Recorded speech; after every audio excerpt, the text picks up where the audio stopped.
এটা কি হয়ে গেল? অযথায় আমার হাতে লেগে গেল। Women. হ্যালো এভরিওয়ান, ছুটির দিনে আমাকে নিয়ে গিয়েছিল রাজশাহী চিড়িয়াখানায়। এখানে আমরা এসে কি মজা করলাম সেগুলো নিয়ে একটা ভিডিও চলে আসছে। যা এখানে একটা বাচ্চার বাবল পাইছিলাম। বাবলটা দেখার পরে আমি বাচ্চাটার কাছ থেকে নিয়ে বাবলটা ট্রাই করতেছিলাম, বাট আমার কাছে কোনোভাবেই সেটা উঠতেছিল না। রুকো যারা, সবার করো। ফাইনালি উড়েছে, এর জন্য আমি খুব খুশি।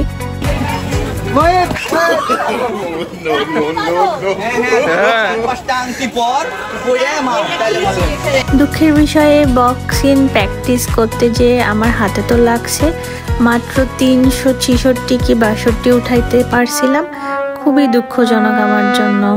এখান থেকে আমি কিছু বাদাম কিনি, কারণ ভিতরে মাছ আছে, মাছকে আর কি বাদাম দিব তাই। কয় টাকা? 30 টাকা। 30 কেন?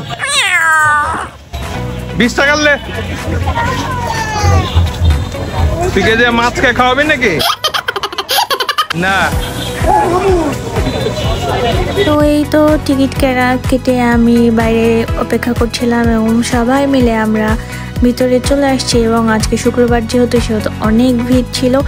ঢুকতেই পিটপিটানি বৃষ্টি শুরু হয়ে গেল, তো মনটা খারাপ হয়ে গেল। ভাবলাম যে হয়তো এবার ঘোরাটা সরতে না হয়ে যাচ্ছে, বাট একটু পরে একেবারে সেই রকম ঝলমলে রোদ আর বৃষ্টি। তো ভেবে নিলাম যে না, বৃষ্টিটা হবে না। তো আমরা অপেক্ষা করছি বৃষ্টিটা কতক্ষণে শেষ হয়। তারপর আমি যে দেখতেছি যে বৃষ্টি না হবে না, আসলে এভাবে আমি তাদেরকে বলতেছি আসো আসো বৃষ্টি হবে না। বাদাম হাতে নিয়ে বাদাম খেতে খেতে মোটামুটি আমি প্রায় মাছ অবধি যাওয়ার আগে আমি বাদাম দেখা গেছে যে সব শেষই করে ফেলেছি। হ্যাঁ, তো আমি বাদাম খেয়ে একটু দেখলাম এদিকে ঘোরাফেরা করছি। এর একটা ব্যবস্থা হইলো না, আমি বাদাম পেলাম না। খারাপ লেগেছে। চিড়িয়াখানা শুধু নামেই চিড়িয়াখানা, এখন এখানে আর বাঘ, পশু পাখি, সাপ, কুমির এইগুলো আর নেই।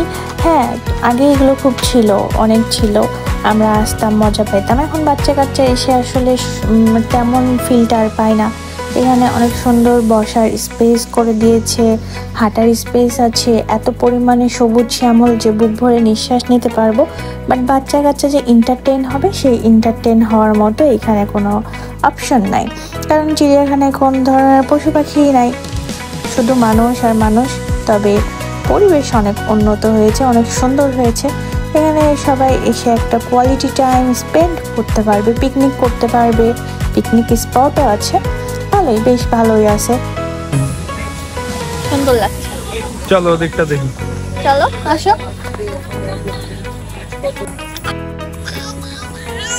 মনে হচ্ছে জঙ্গলের মধ্যে ঢুকে যাচ্ছি, তাই না? এখানে ওকে বলতেছিলাম দেখো আমরা জঙ্গলের মধ্যে চলে আসছি, এরকম মনে হচ্ছে, তাই না? তো শেষে তাকে আমি একটা অনেক বড় থ্যাংক ইউ জানাই এত সুন্দর একটা জায়গায় অনেক দিন পর নিয়ে আসার জন্য। থ্যাংক ইউ এত সুন্দর জায়গায় নিয়ে আসার জন্য, অনেকদিন পর ঢুকলাম।